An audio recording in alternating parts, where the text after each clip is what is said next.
जय माँ लक्ष्मी। प्रेम से बोलिए वैभव लक्ष्मी माता की जय।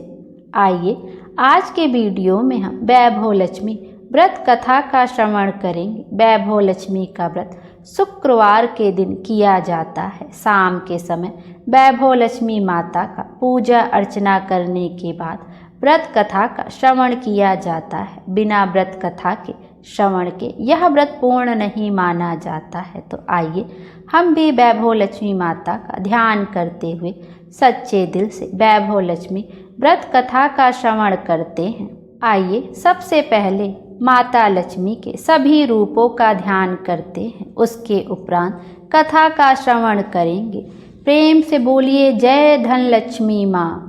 प्रेम से बोलिए श्री गज लक्ष्मी माँ। प्रेम से बोलिए श्री अधिलक्ष्मी माँ।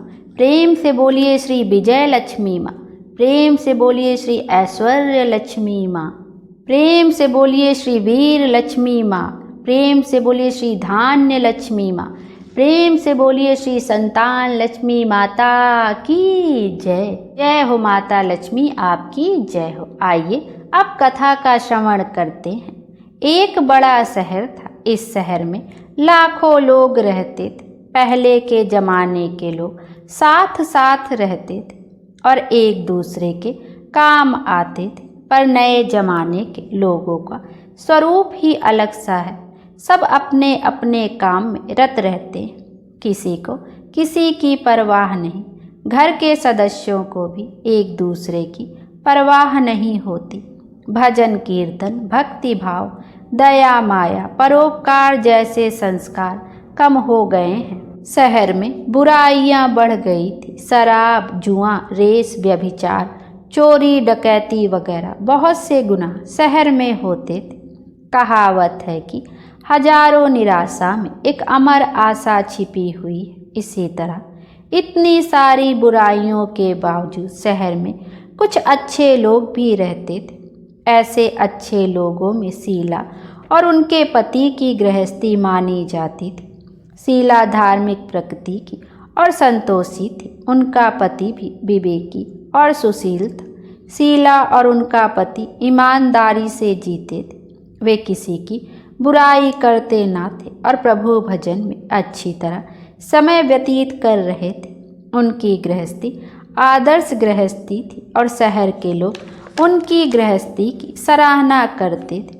शीला की गृहस्थी इसी तरह खुशी खुशी चल रही थी। पर कहा जाता है कि कर्म की गति अकल है। विधाता के लिखे लेख को कोई नहीं समझ सकता है।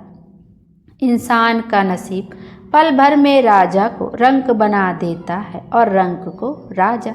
शीला के पति के अगले जन्म के कर्म भोगने बाकी रह गए होंगे कि वह बुरे लोगों से दोस्ती कर बैठा।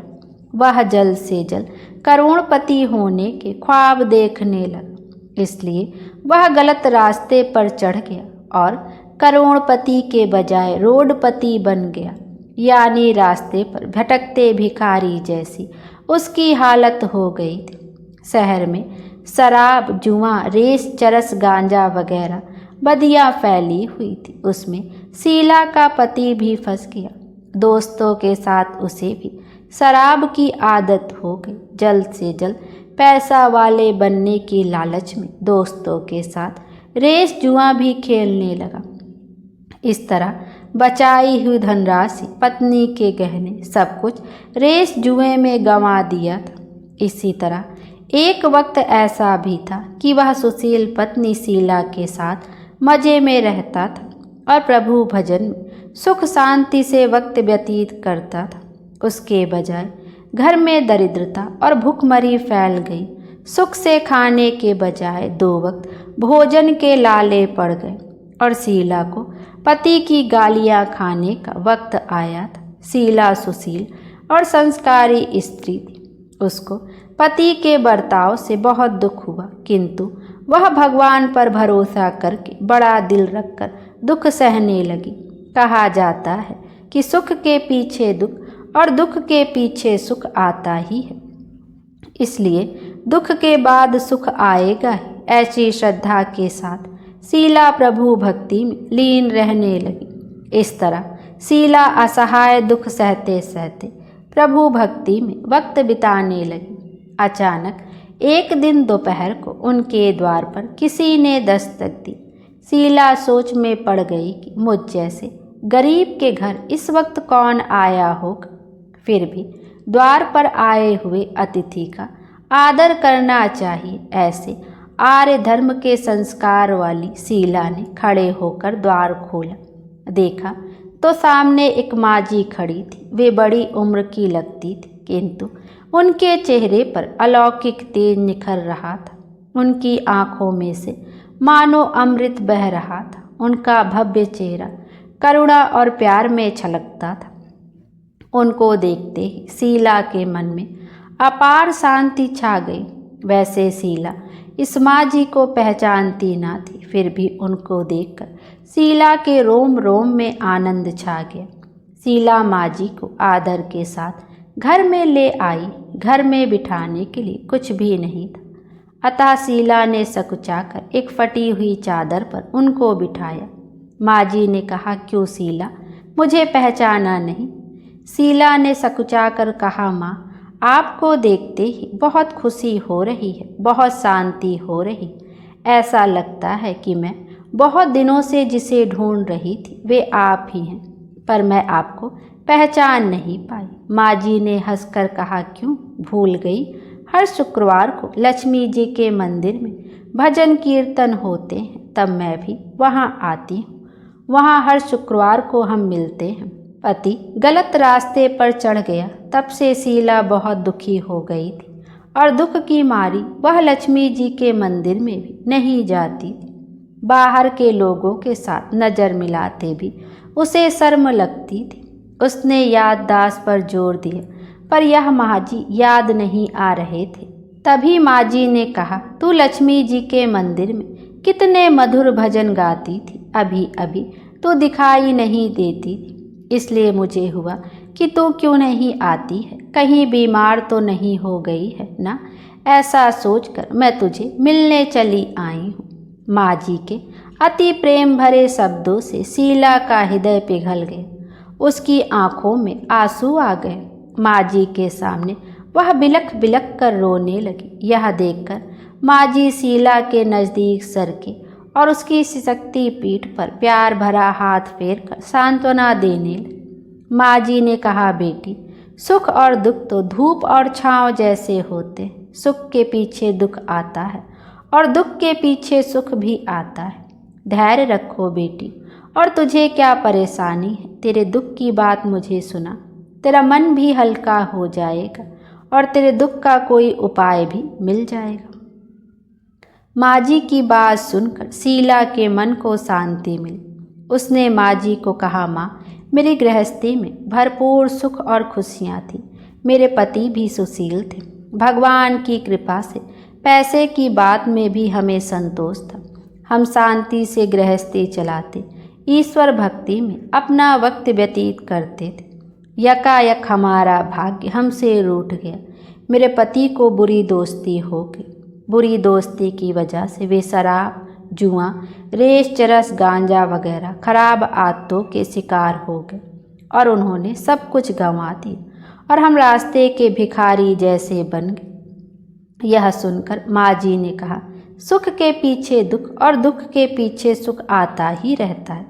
ऐसा भी कहा जाता है कि कर्म की गति न्यारी होती है। हर इंसान को अपने कर्म भुगतने ही पड़ते हैं, इसलिए तू चिंता मत कर। अब तू कर्म भुगत चुकी है, अब तुम्हारे सुख के दिन अवश्य आएंगे। तू तो माँ लक्ष्मी जी की भक्त है।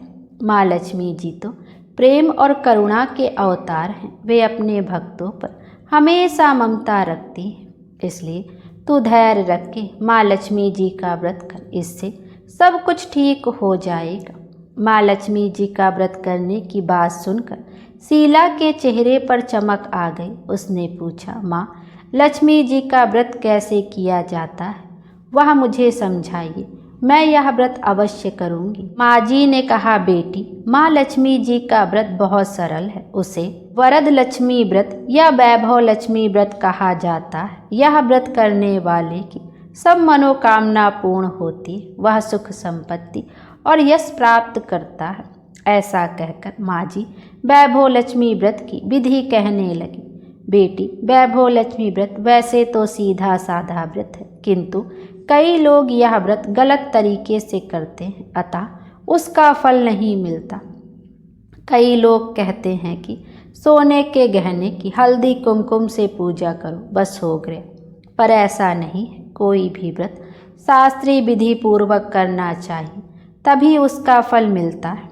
सिर्फ सोने के गहने की पूजा करने से फल मिल जाता हो तो सभी आज लखपति बन गए होते।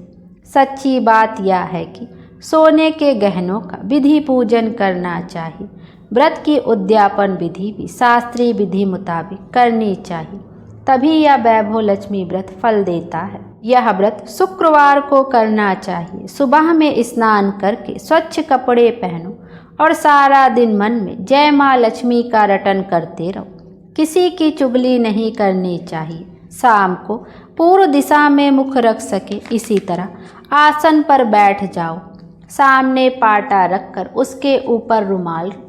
रुमाल पर चावल का छोटा सा ढेर करो। उस ढेर पर पानी से भरा तांबे का कलश रखकर कलश पर एक कटोरी रखो। उस कटोरी में एक सोने का गहना रखो। सोने का ना हो तो चांदी का भी चलेगा, चांदी का ना हो तो नगद रुपया भी चलेगा। बाद में घी का दीपक जलाकर धूप बत्ती सुलगा कर रखो।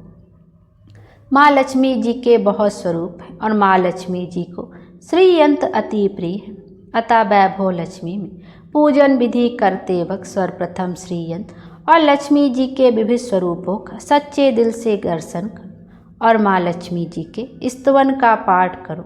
बाद में कटोरी में रखे हुए गहने या रुपए का हल्दी कुमकुम और चावल चढ़ाकर पूजा करो और लाल रंग का फूल चढ़ाओ। शाम को कोई मीठी चीज़ बनाकर उसका प्रसाद रखो। ना हो सके तो शक्कर या गुड़ भी चल सकता है।